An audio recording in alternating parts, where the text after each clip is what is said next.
Azərbaycanın xalq artisti Rasim Balayev vəfat edib.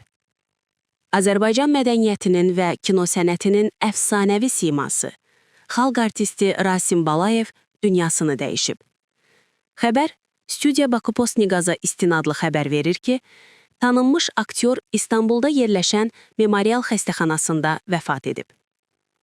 Rasim Balayev bir müddət əvvəl ağciyər xərçəngi və şəkər xəstəliyi ilə əlaqədar müalicəyə başlamışdı. Azərbaycan Kinematografiyalar İttifaqı sədri olan sənətkar, referans medical qrupa məxsus hava ambulansı ilə Türkiyəyə aparılmış və müalicəsini orada davam etdirirdi. Bütün yaradıcılıq yolu boyunca 170-ə yaxın filmdə çəkilən Rasim Balayev 34 yaşında Azərbaycanın xalq artisti fəxri adına layiq görülmüşdü.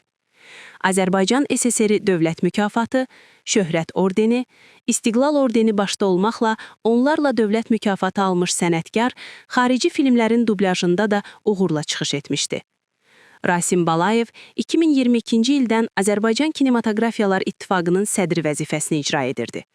O, həm səhnədə, həm ekranda, həm də ictimai fəaliyyəti ilə Azərbaycan mədəniyyətinə sönməz iz qoymuş bir şəxsiyyətidir.